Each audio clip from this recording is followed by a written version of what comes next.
Bueno, muchísimas gracias. Qué placer me da una vez más poder estar con ustedes. No, mí era la que tenía ahí tenía el apunte bien hecho, como que le había sacado captura de pantalla a todas las presentaciones, a todo el PowerPoint que les pasé. Y la verdad, Germán, el pensamiento que compartiste va muy de la mano con parte de las cosas que vamos a estar viendo hoy. Porque hoy vamos a ver desde el capítulo 14 hasta el capítulo 23. Va a ser, si bien es cierto, son muchos capítulos para poder ver y hay muchas cosas que quizás poder ver muy bien en detalle, que me encantaría poder ver quizás un poquito más en detalle, pero vamos a ver más que nada lo que nos va hablando y nos va mostrando en cada capítulo, ¿no? Como estamos viendo también, eh, todo hablando acerca de los misterios del rechazo del rey, los misterios del reino que vimos la semana pasada, y en esta ocasión como vamos a poder estar viendo hoy, que es la iglesia anticipada y el camino a la cruz. Y que ahí, como les mencionaba, ¿no?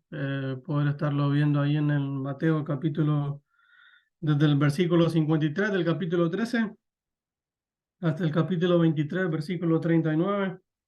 Y si ustedes me acompañan ahí con la lectura en el Mateo capítulo 13, va viendo el primer versículo que dice ahí: aconteció que cuando terminó Jesús estas parábolas, se fue de ahí. Después de todo lo que vimos la semana pasada, cómo el Señor fue mostrando las parábolas a todos sus discípulos, cómo Él salió de estar de ahí, de ese lugar, y llegó a su tierra y a la tierra donde él nació, donde él creció, donde él jugó, donde él estuvo. Eh, Vemos ahí, ¿no? En lo que va relatando el pasaje, que también en ese lugar el Señor Jesús había sido rechazado y habían personas que no creían en él. Le decía que cómo era posible que este carpintero, va diciendo ahí el texto, que hiciese milagros, que tuviese tal sabiduría y demás. Y a ver si me pasa. Ahí está.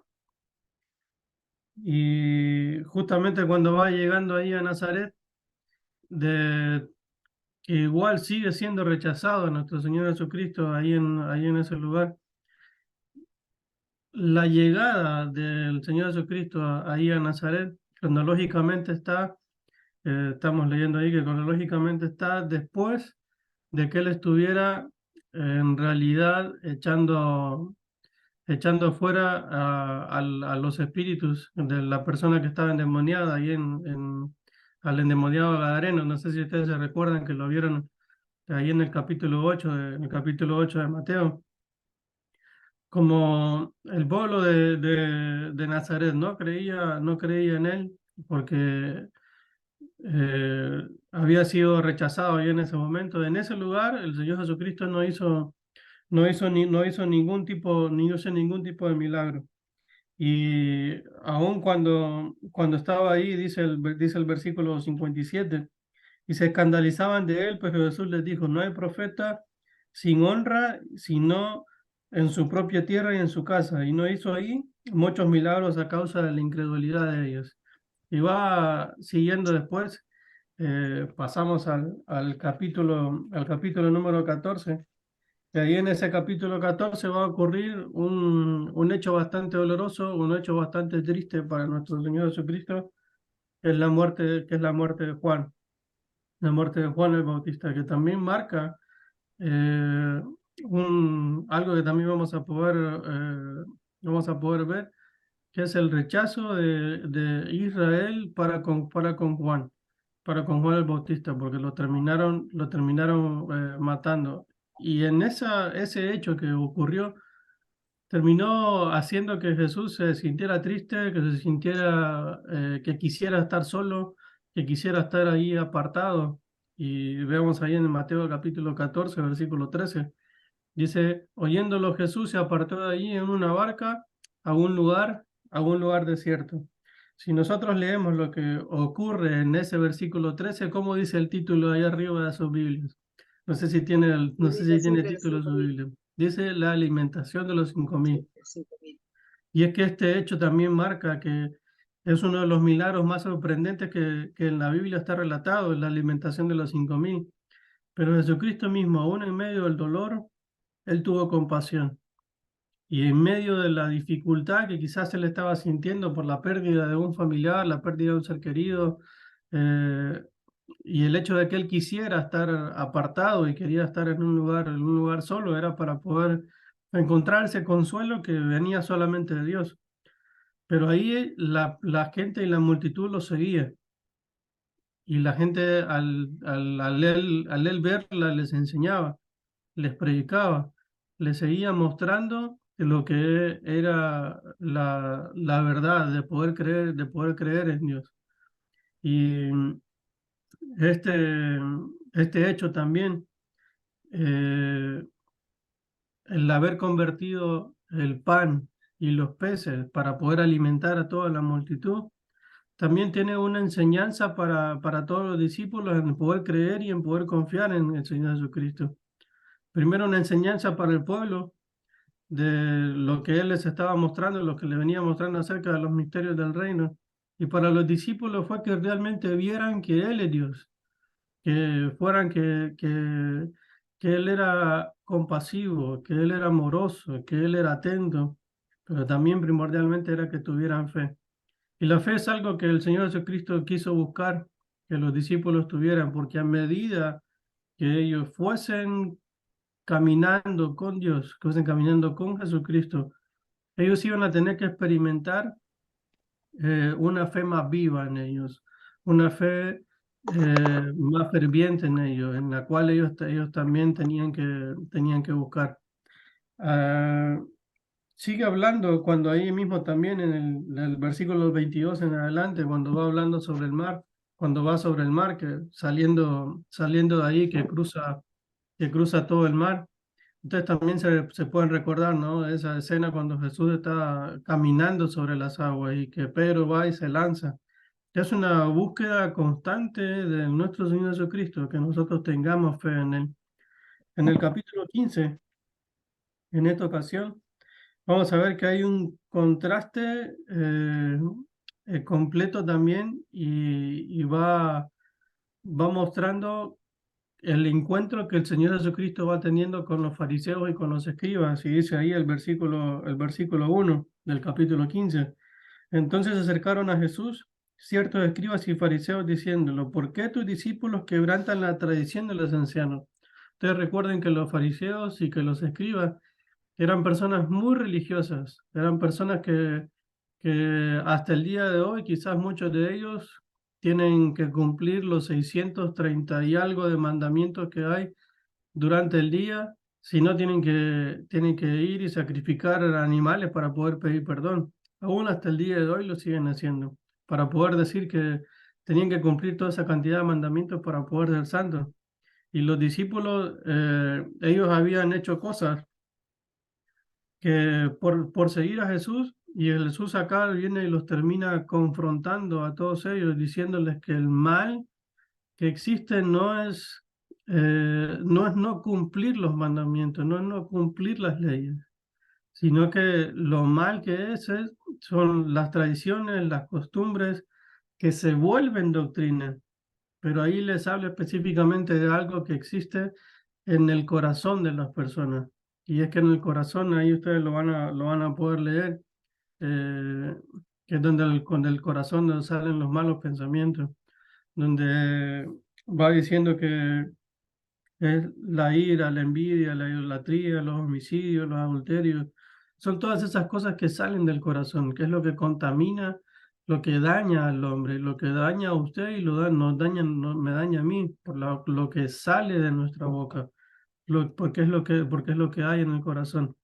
Saliendo de ahí, de ese confrontamiento, Jesús llega hasta la región, vuelve a Gadara.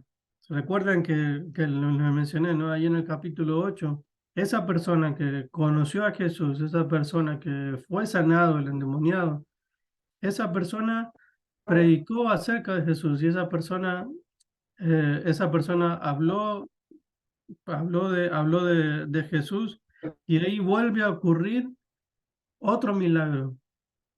Y ese milagro que vuelve a ocurrir ahí es la alimentación de los 4.000. Uno fue para los judíos y en este caso viene para los gentiles. Y ahí está expandiendo un poco más el Evangelio de nuestro Señor Jesucristo, donde Israel rechaza, su pueblo elegido rechaza al rey. Y en este caso ahora, como lo rechazó, está dando la apertura para que otros también puedan conocerlo. Y ahí en esa alimentación de los 4.000, ahí en el versículo 32, dice Jesús llamando a sus discípulos, dice, tengo compasión de la gente, porque ya hace 3 días que están conmigo y no tienen que comer, y enviarlos en ayunas no quiero, no sea que desmayen en el camino. Y vuelve de nuevo la incredulidad de los discípulos que aún viendo los milagros que él ya había hecho, de convertir los panes y los peces y alimentar a muchas más personas. En este caso, cualquiera de nosotros pensaría y diría que él lo va a volver a hacer. Pero en este caso, sus discípulos estaban maravillados, aún porque volvieron a ver que Jesús volvió a hacer lo mismo, pero ellos en cierta manera todavía estaban medio incrédulos. Pero ese milagro por esa persona que conoció fue que expandió ese hombre que fue sanado, como ustedes pueden ver ahí en pantalla, compartió su milagro y reunió a más de 4.000 personas que no solo escucharon, sino también presenciaron el maravilloso milagro de los panes y los peces. Este hecho, como les mencioné, que también abría la puerta para que los gentiles pudieran conocer a nuestro Señor Jesucristo. Pasamos ahora al capítulo 16. Y en este capítulo 16 vamos a tener dos confesiones. ¿Cuáles van a ser esas dos confesiones? Recuerda que estamos hablando de la iglesia anticipada y el camino a la cruz. Y en este capítulo 16 es donde se hacen dos declaraciones. Y esas dos confesiones es la primera. Pero cuando dice, tú eres el Cristo, el Hijo del Dios viviente. Y la segunda confesión es cuando el Señor Jesucristo dice, es necesario ir a Jerusalén y padecer mucho, ser muerto y resucitar al tercer día. Si me acompañan con la lectura ahí en Mateo capítulo 16, en el versículo 13, va contestando y va respondiendo preguntas a nuestro Señor Jesucristo y le dice a los discípulos, ¿quién dicen los hombres que es el Hijo quién dice los hombres que es el Hijo del Hombre? Y ellos comienzan a decir, unos Juan, otros Elías, otros Jeremías, algunos van diciendo que son los profetas. Y le hace la pregunta a los discípulos y le dice, ¿y vosotros quién decís que soy yo? Y ahí salta Pedro con la distinción que lo caracterizaba, ¿no? El Pedro efusivo, el ser el primero, el Pedro impulsivo, el, el Pedro que siempre quería estar en primer lugar porque era uno de los primeros que él esperaba la libertad de Roma. Él era uno de los primeros que quería que el reino se estableciese en ese lugar y en ese momento. Cuando el Señor Jesucristo empezó a anunciar, y lo vamos a ver ahí en la segunda confesión, lo que termina siendo Pedro, es un cambio que vamos a ver en Pedro, de que primero da una de las confesiones más grandes que pueden existir dentro de la Biblia, al declarar que tú eres Cristo, el Hijo del Dios viviente.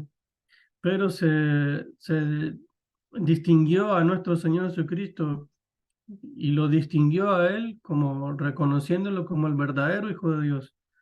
Y es que en verdad eh, Él es un Dios manifestado en carne, Él es el Hijo del Dios viviente, es la revelación original y no simplemente rememorando a Moisés o quizás a los profetas.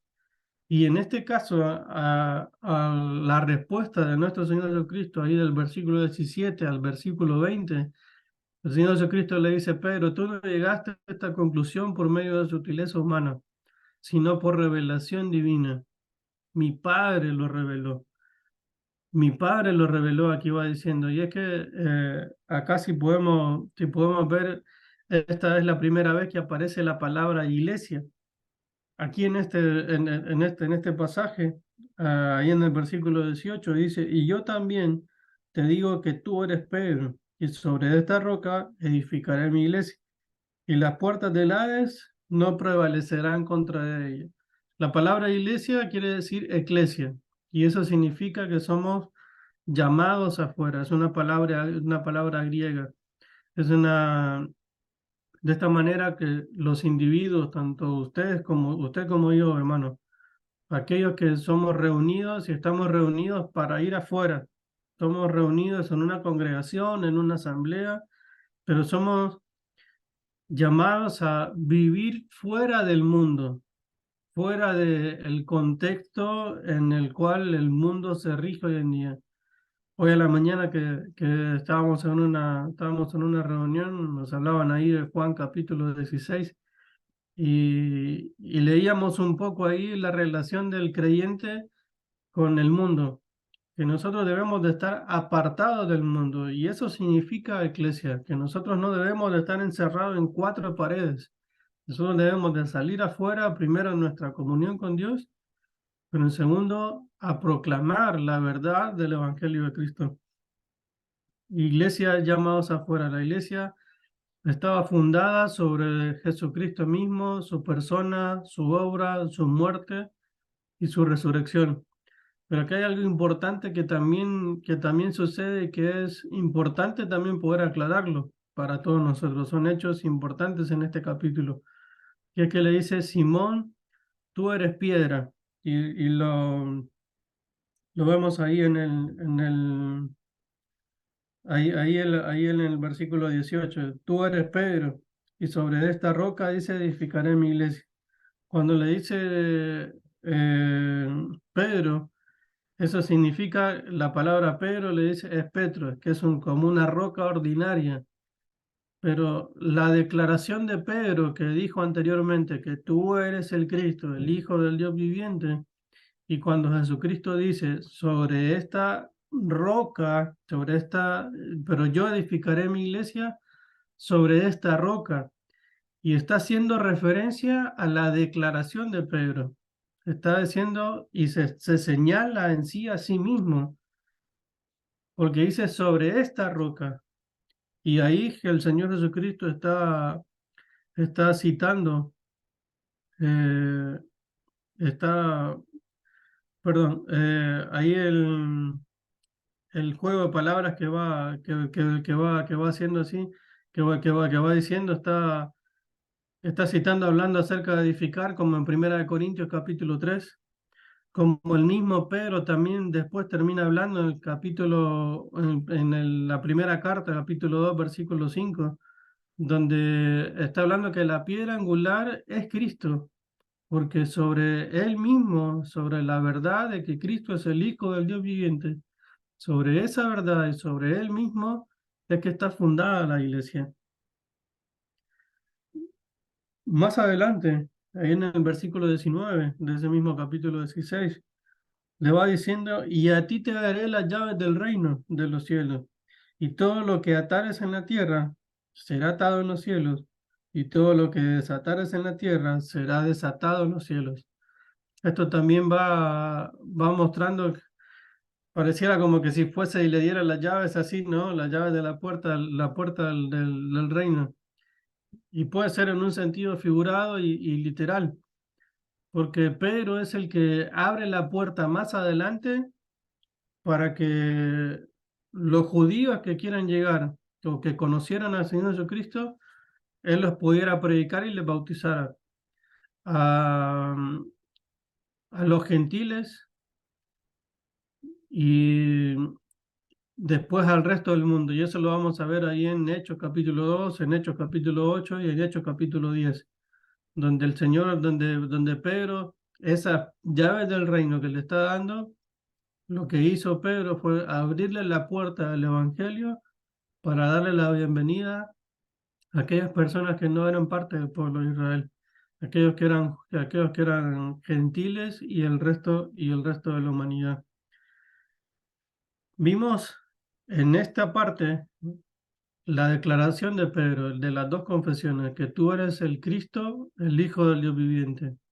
Ahora seguimos con la siguiente declaración, y la siguiente declaración es el camino a la cruz.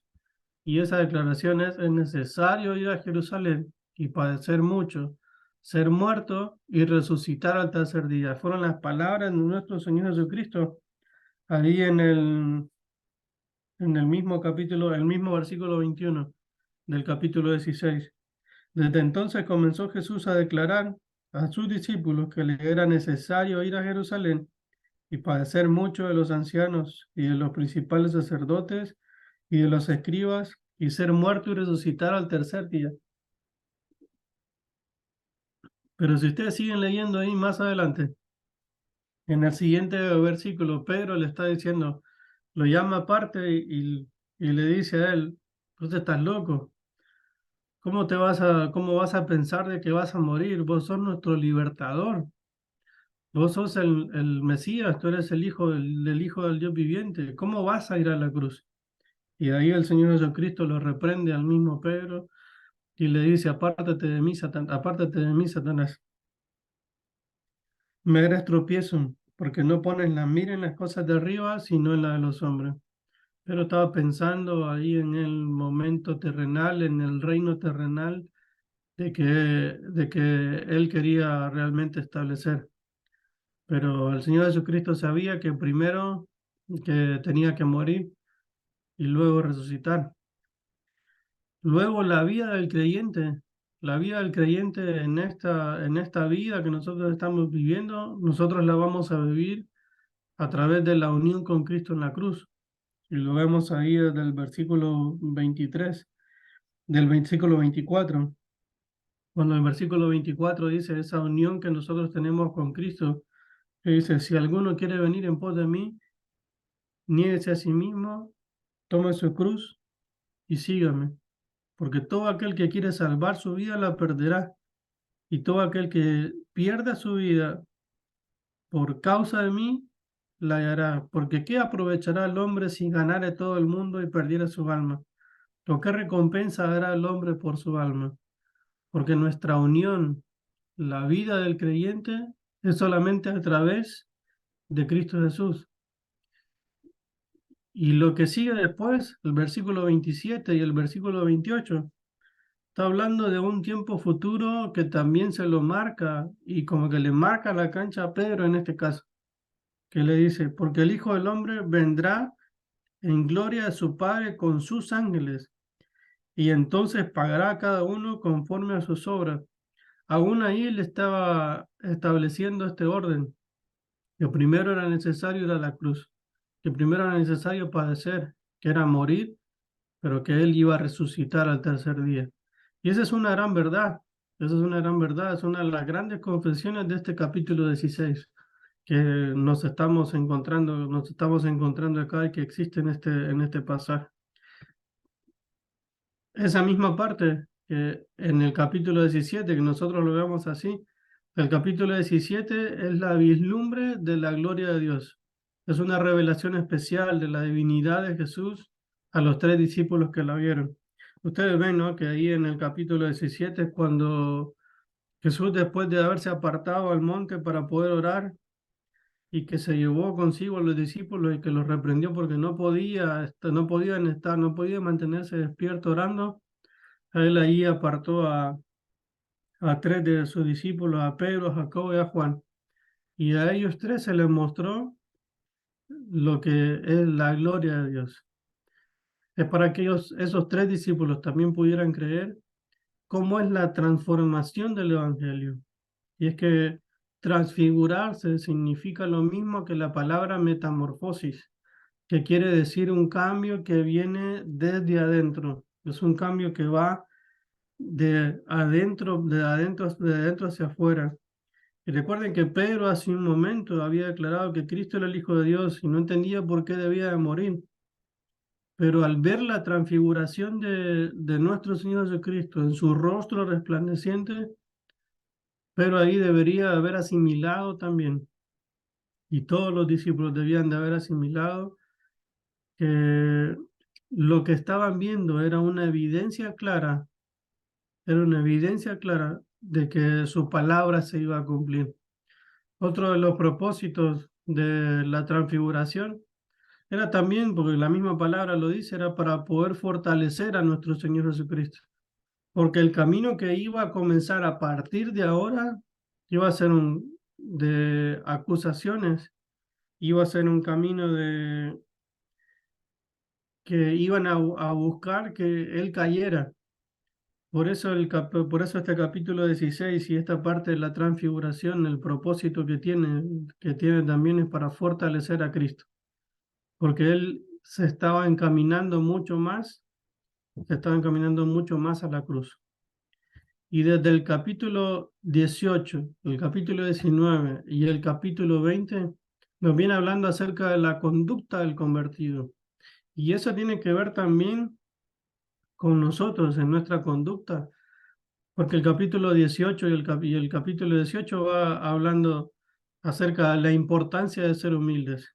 Y ahí en el versículo del 1 al 14 va a la importancia de ser humildes. Esa va hablando acerca de quién es el mayor.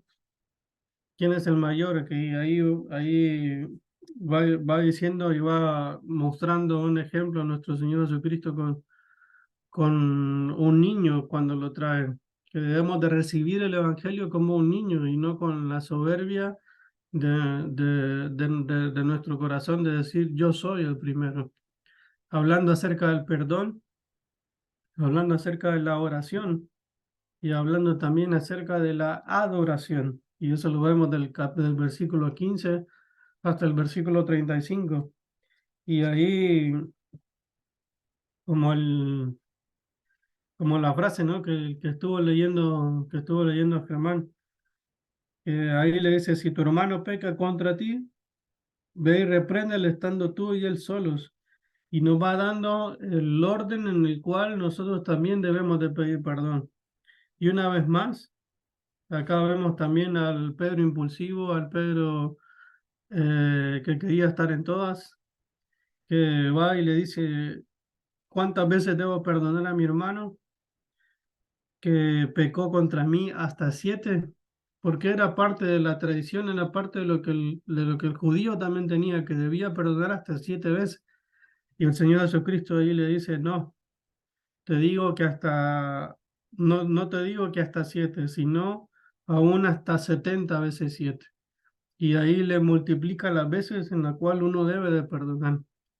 Y quizás nosotros hoy en día tenemos personas con las cuales no hablamos, porque tenemos algo en contra de esas personas o esa persona tiene algo en contra nuestro. Y ese también puede ser un motivo para cada uno de nosotros en poder pensar en si mi conducta está humilde, en que si he perdonado y que si mi oración y mi adoración a Dios es la correcta. El capítulo 19 habla acerca de la santidad del matrimonio. Si bien es cierto, acá viene hablando acerca del divorcio, pero el Señor Jesucristo no estableció, y Dios no estableció el divorcio. El divorcio habla ahí el pasaje que es por la dureza del corazón del hombre, que es porque el hombre estaba queriendo hacer la suya, como dicen, como se dice comúnmente, ¿no? Y que las riquezas verdaderas es de la fe. Y ahí lo vemos en el versículo 16 hasta el versículo 30, que va hablando acerca de los deudores, perdón, del joven rico, como aquel joven que no quería soltar todo lo que tenía. Y la verdadera riqueza es ahí hablando acerca de la fe. Y en el capítulo 20, todo el capítulo 20 también va hablando todo el servicio en la evaluación de todos los santos.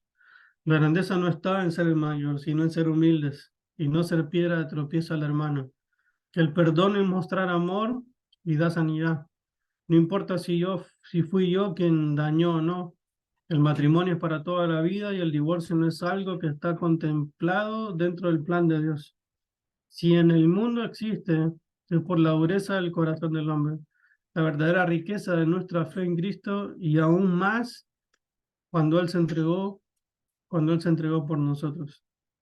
Y terminamos del capítulo 21 hasta el capítulo 23. Y ahí del 21 hasta el 22, hasta el 22:14. Y después una más y terminamos. Y va hablando acerca de tres señales y tres parábolas en el capítulo 21.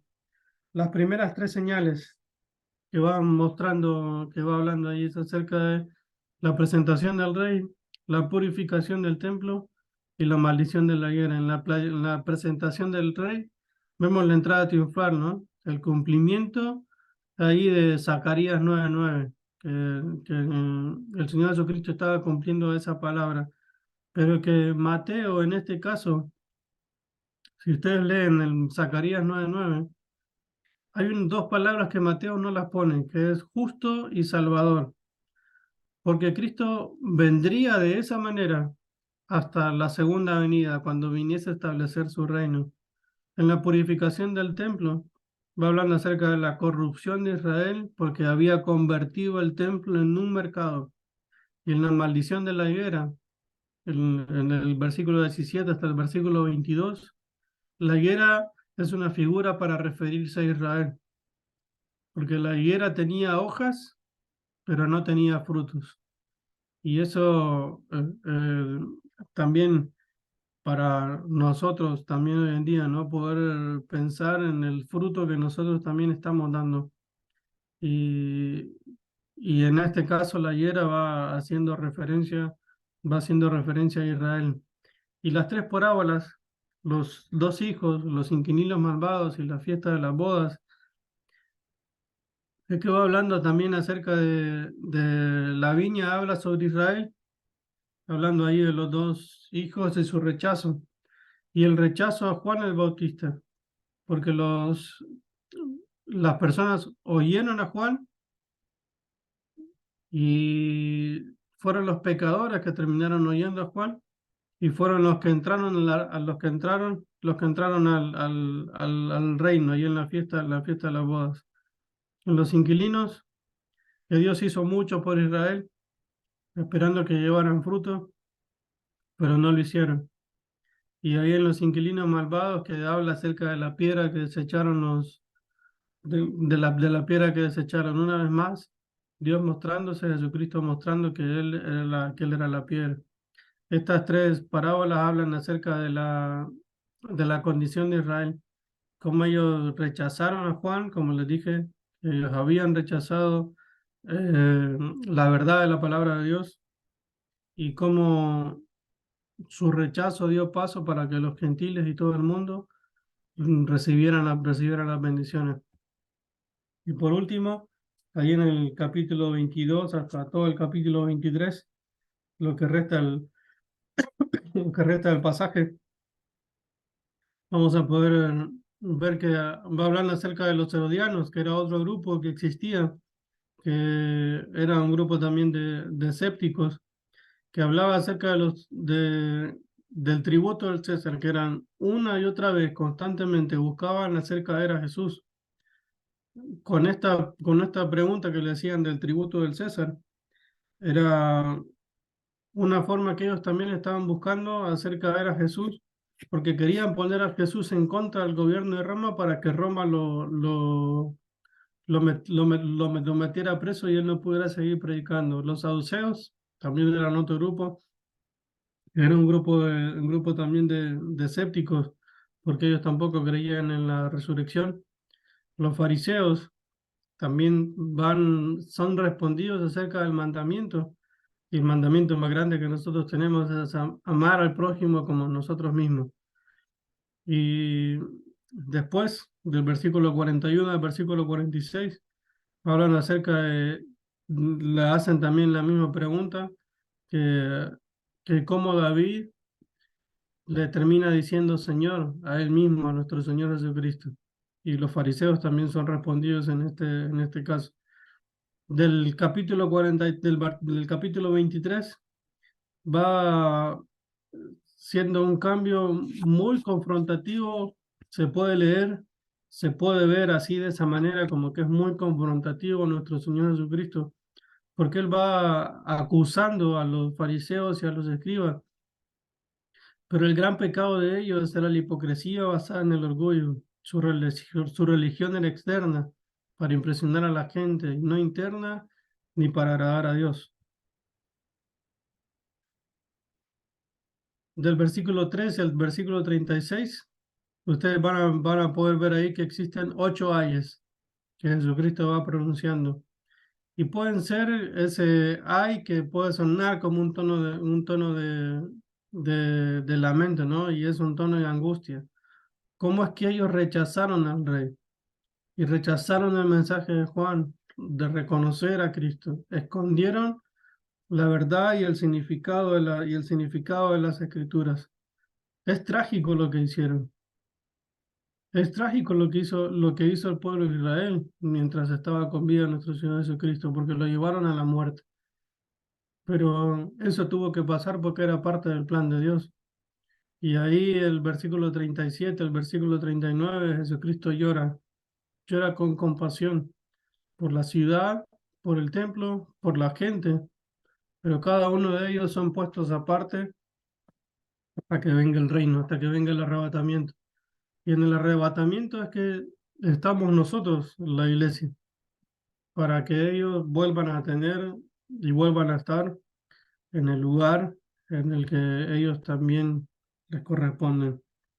Y con esto, hermanos, terminamos nuestra clase de hoy, hablando acerca de la iglesia anticipada y el camino a la cruz. Recorrimos varios versículos, recorrimos varios pasajes desde el capítulo 14 hasta el capítulo 23, y la próxima semana vamos a estar viendo el capítulo 24 y el capítulo 25. Vamos a poder seguir compartiendo y seguir viendo ahí. Pero espero que la lección de hoy podamos tener en claro cómo surge la iglesia. Surge a través de, más allá de también de ser parte del plan de Dios para nosotros, es también ver que la iglesia surge después del rechazo de Israel. Es el plan de Dios para nuestra vida, para cada uno de nosotros, pero en el camino del creyente, cómo nosotros debemos de, de estar delante de la presencia de Dios, es pudiendo, siendo humildes, como vimos del capítulo 18 hasta el capítulo 20, como siendo humildes, siendo perdonadores, siendo compasivos, en poder aprender a tener fe, que esa fe es lo que nos permite poder estar unidos a Cristo. Oramos. Señor amado, agradecido contigo por tus bondades, por tu cuidado, por tu palabra, Señor, que nos enseña a poder eh, crecer, a poder aprender, a poder esperar en ti, Señor. Y gracias a tu verdad, Señor, a tu mensaje, ese evangelio que un día escuchamos, que tú viniste, Señor, a esta tierra para darnos vida, para morir en una cruz por nosotros, para cargar nuestros pecados, pero también, Señor, resucitaste el tercer día conforme a tu voluntad.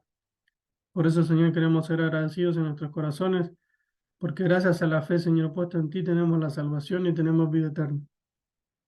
Gracias por esa esperanza tan grande, Señor, que nos das en este día. Oramos a ti en el nombre de Jesús. Amén.